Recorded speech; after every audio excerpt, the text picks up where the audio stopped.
A você que está assistindo este vídeo, Deus te abençoe grandemente, a você e toda a sua família. Creia que Deus, Ele é capaz de te socorrer nas suas necessidades, segundo a sua vontade, segundo o seu tempo. Eu estou gravando esse vídeo em sequência ao anterior. E nesse vídeo vou tratar do assunto de um jovem rico que foi a Jesus, e Jesus lhe falou acerca de alguns mandamentos. E por que Jesus não falou sobre outros mandamentos? Então estarei, dentro do possível, explicando os porquês. Então vamos lá a Lucas, capítulo 18, versículos 18 em diante, falando sobre o jovem rico. E ele era um príncipe em Israel. E perguntou-lhe um certo príncipe, dizendo: Bom mestre, que hei de fazer para herdar a vida eterna? Ora, ele não guardava os mandamentos? Ele guardava todos os mandamentos, mas ele não tinha vida eterna. Ele precisava da vida eterna. Ele reconheceu que só em Jesus é que dá a vida eterna. E Jesus lhe disse: Por que me chamas bom? Ninguém é bom senão um, que é Deus.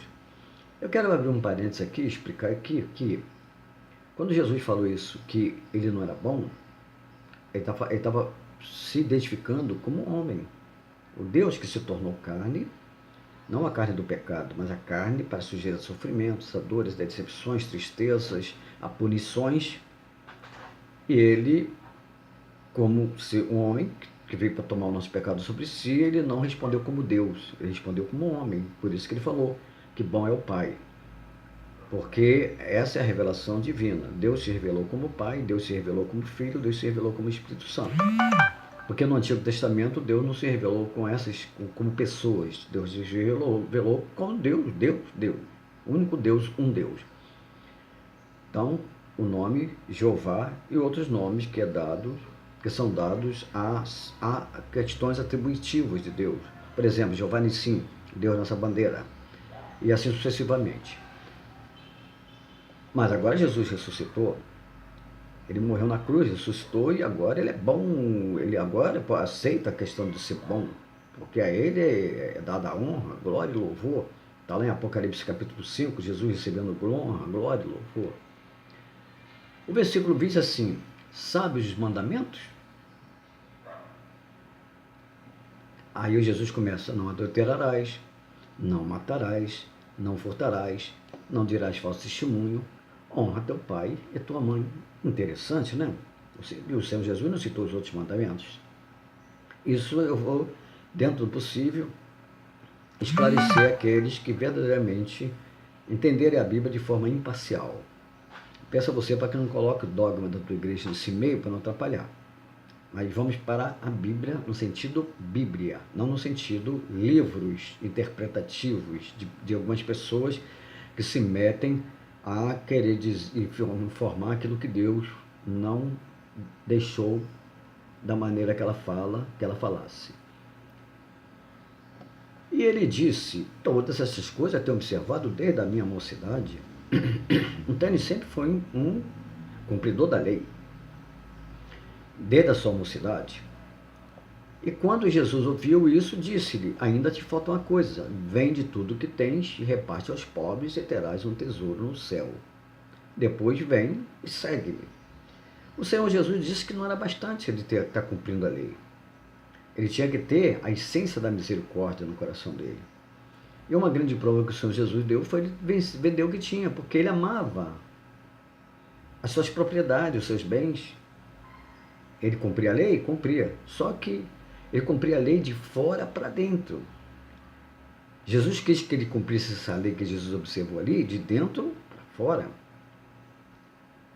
E ele, agarrado aos seus bens materiais, e eu quero informar para vocês que esses bens materiais, ele não se trata apenas de bens palpáveis. Bens materiais está dentro do âmbito do homem natural, o seu orgulho, a sua soberba, eu sou o certo, todo mundo é o errado, e assim sucessivamente. Então ele não quer abrir mão desses bens materiais. E ele, quando ouviu essas palavras, ele saiu fora, saiu triste, porque ele não queria abrir mão dos seus bens. Mas ouvindo isso, ficou muito triste, porque era muito rico, o homem era muito rico, mas Deus queria que ele fosse rico da sua graça, não rico da sua cultura, do seu conhecimento, da sua religiosidade, daquilo que ele achava que fazia o bem, e ele achava que isso era suficiente. Mas Jesus queria que ele fosse rico espiritual. E vendo Jesus que ele ficara muito triste, disse: quão dificilmente entrarão no reino de Deus os que têm riquezas. Ainda com parênteses aberto, por que Jesus não exigiu essa mesma atitude do Zaqueu? Quando Zaqueu estava lá na figueira brava, ele subiu ali e pediu misericórdia a Deus, ao Senhor Jesus. E ele disse que se eu tenho restituído alguém, restituirei quadruplicadamente. O Senhor Jesus não disse para ele: então vai lá e restitui, ou tudo que você tem devolva. Não. O Senhor conheceu o coração dele. A posição daquele homem com Deus, ele não guardava mandamentos, ele não era seguidor da lei, ele era um transgressor da lei. Mas naquele momento Jesus viu uma transformação naquele coração. Então não é todo que diz que guarda a lei é transformado pelo Espírito Santo. Ele apenas guarda a lei por uma questão dogmática, por uma condição farisaica ou legal. Guardar a lei é muito bom. Nós somos a favor de guardar a lei, claro. Nós amamos a lei. O apóstolo Paulo disse que a lei é pura, santa e boa. E realmente a lei de Deus é pura, santa e boa. Quer seja as leis cessadas ou não. Lei da circuncisão, lei dos holocaustos, lei das festas, lei da expiação. Todas as leis que provieram de Deus, da vontade, do caráter de Deus, claro que ela nunca deixa de ser pura, santa e boa. Só que tem algumas delas que já se sabe, como o mandamento de guarda de sábado, que no cumprimento desse mandamento havia o holocausto, etc. Tal. Ezequiel 46 tem uma informação aí. E tem outros textos que eu não vou colocar aqui, porque eu já coloquei em outros vídeos. Agora, fechando parênteses. Agora vamos adiante para falar acerca dos outros textos, por que Jesus não citou os outros mandamentos. Então vamos lá.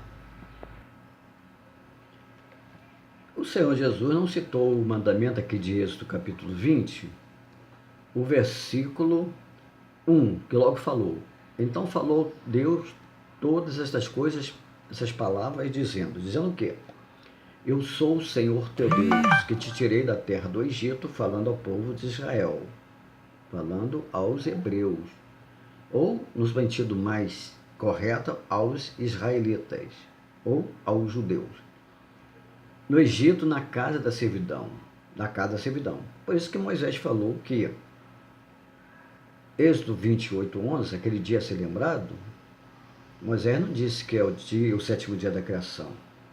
Moisés disse que foi para lembrar do dia da libertação, porque naquele dia o povo de Israel, os israelitas, foram, lá que estavam como hebreus, libertos da escravidão que sofriam na terra do Egito pela mão forte de Deus. Aí, mais adiante, lá em Deuteronômio 5, 12 e 15, ele fala: por isso foi ordenado o mandamento de guarda de sábado.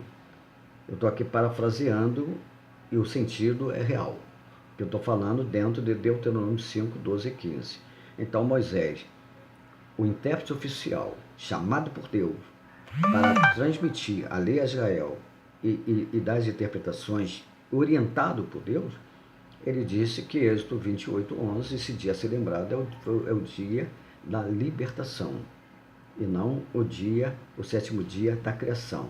Deus mencionou. Aí o pessoal aproveita o fato de Deus mencionar que ele descansou no sétimo dia para querer jogar. Ele fez uma menção. A primeira parte de 8 ao 11, essa menção que Deus faz está entre ponto e vírgulas. Então, quando o Senhor Jesus termina, ele fala: portanto, guardareis os meus sábados, se referindo ao que ele falou lá no início, antes do primeiro ponto e vírgula. É só observar isso aí, tá bom? Mas não precisava nem disso, que Moisés já deixou claro que o dia a ser lembrado é o dia da libertação que aquele povo hebreu sofreu na terra do Egito. Mas vamos lá. Não terás outro Deus diante de mim. Por que Deus não mencionou esse mandamento? Porque ele estava diante do próprio Deus. Ele estava diante do Senhor Jesus. Como é que Jesus ia citar não terás outro Deus diante de mim? Porque ele já estava ali diante do Senhor Jesus. O versículo 4. Não farás para ti mais escultura alguma de semelhança do que em cima do céu, debaixo da terra, nem debaixo da terra, e nem nas águas. O versículo 5. Não te encurvarás a elas e nem as servirás, porque eu, Senhor teu Deus, sou zeloso, que visita a maldade dos pais aos filhos, até a terceira e quarta geração. Olha para você, você ignorante, que você, interessante, não ignorante, interessante, que você pode entender aí. Deus não mandou ele fazer, e Deus disse, não faça isso. Ele estava diante do seu Deus. Então não tinha lógica, o Senhor Jesus está mencionando uma coisa, se ele já estava cumprindo ali diante do Senhor. E uma coisa interessante é que o Senhor diz assim, que ele visita a maldade dos pais até a terceira e quarta geração daqueles que me aborrecem. Por que o Senhor falou até a terceira e quarta geração?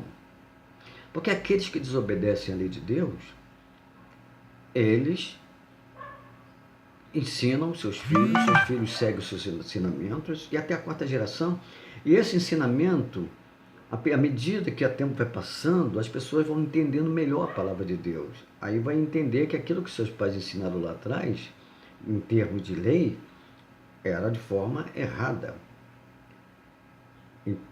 Interpretavam a lei de forma errada, fora do caráter divino. Mas Deus pode quebrar essa maldição? Pode. A partir do momento em que um filho se converte ao Senhor Jesus Cristo, aquela maldição dos seus pais nele é interrompida. Como Deus interrompeu a maldição sobre nós quando nós aceitamos Jesus como Salvador.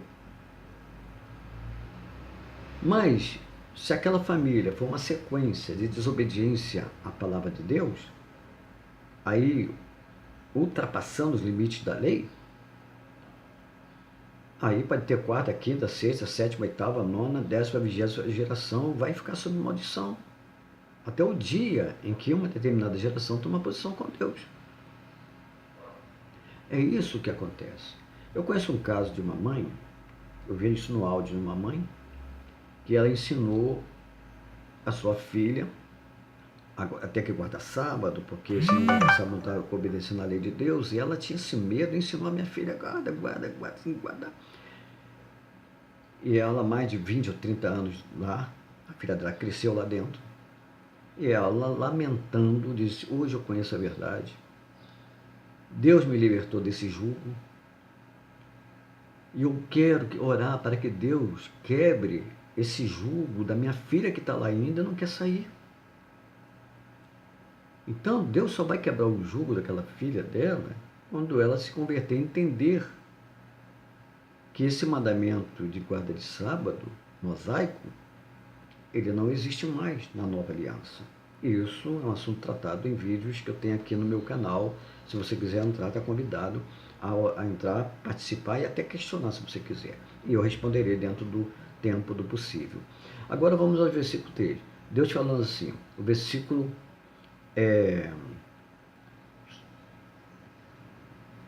versículo que eu perdi aqui ao fim da meada, mas eu vou achar.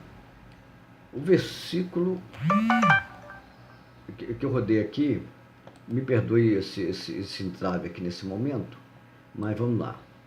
O versículo, não farás imagem de escultura, já falei, não te encurvarás a ela, já falei, faço misericórdia aos milhares, já falei, né, que guardam os meus mandamentos. Faço misericórdia a milhares que guardam os meus mandamentos. Aqui é Deus falando. Nesse período, quando Deus estava falando, os mandamentos de Deus não eram só aqueles que estavam no decálogo. Todos os mandamentos de Deus que foram dados, Deus ordenou para que se cumprisse. O mandamento do holocausto, de expiação.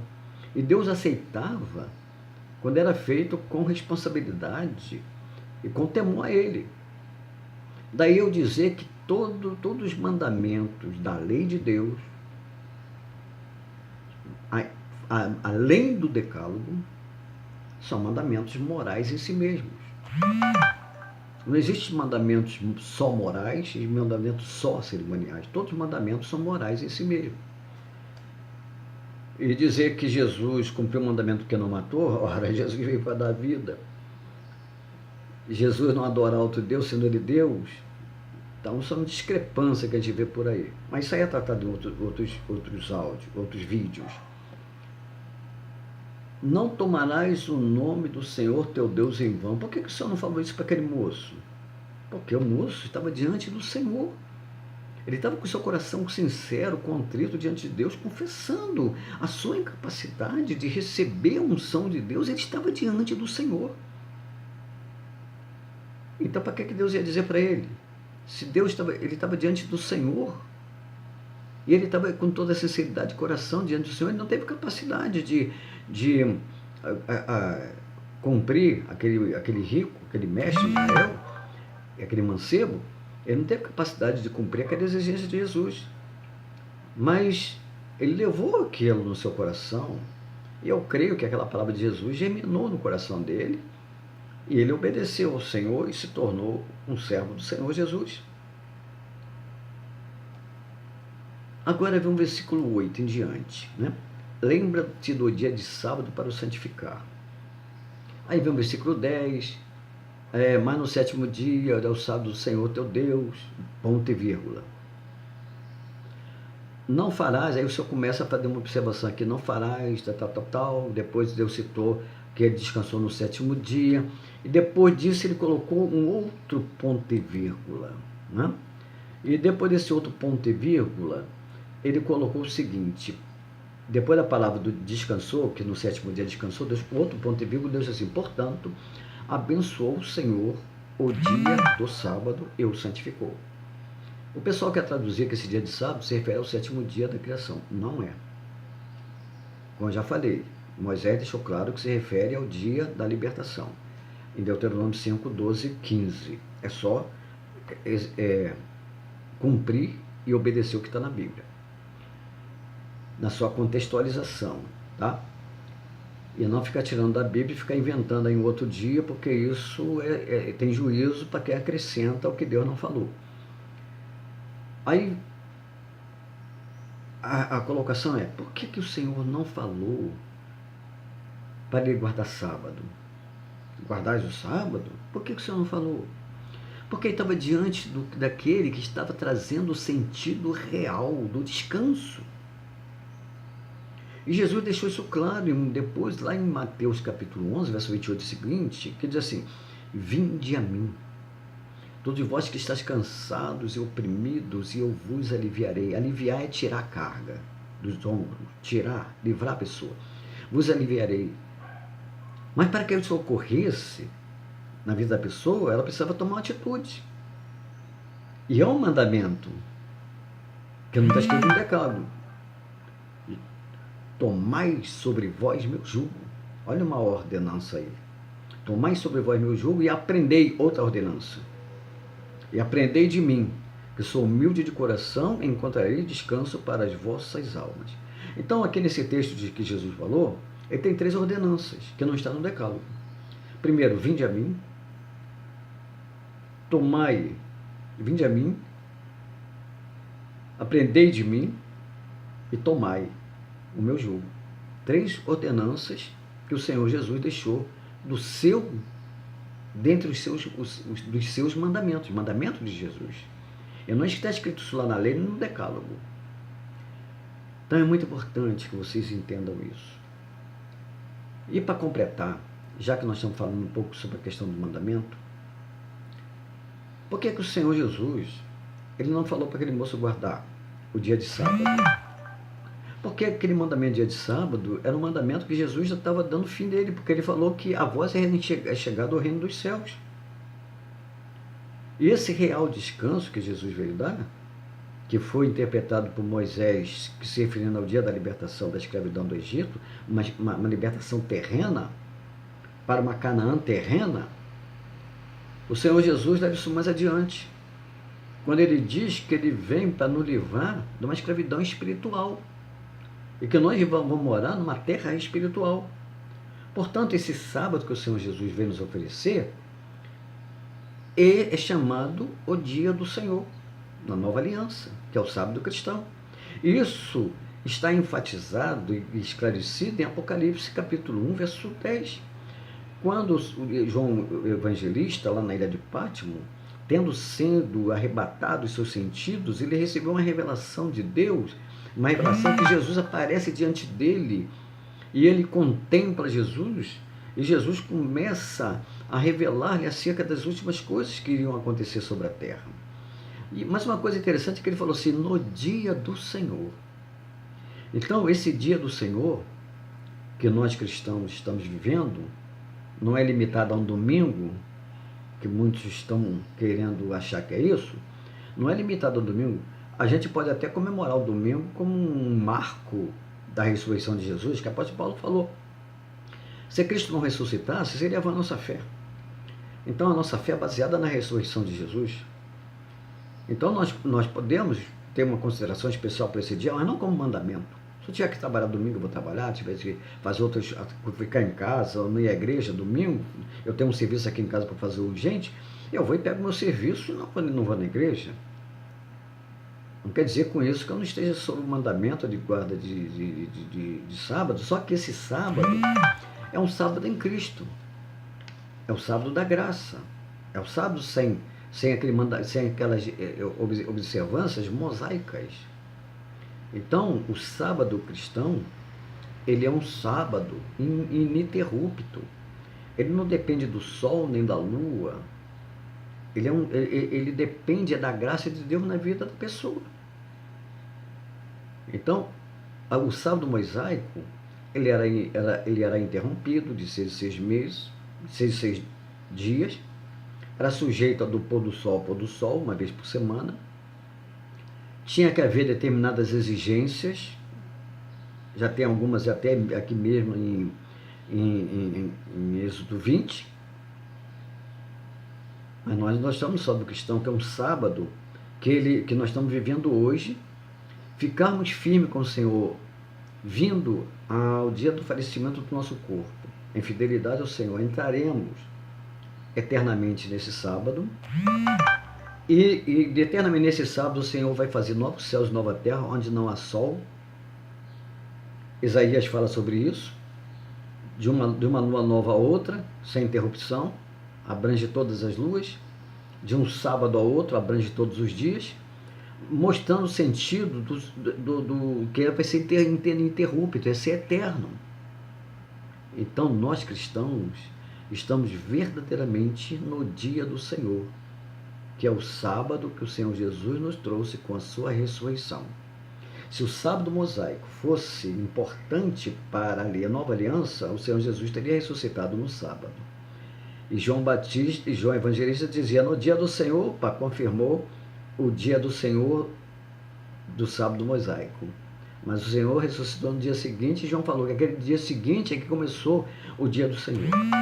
Que Deus abençoe vocês, que você possa meditar profundamente nessa mensagem de Deus na vida de vocês, em nome de Jesus. Amém.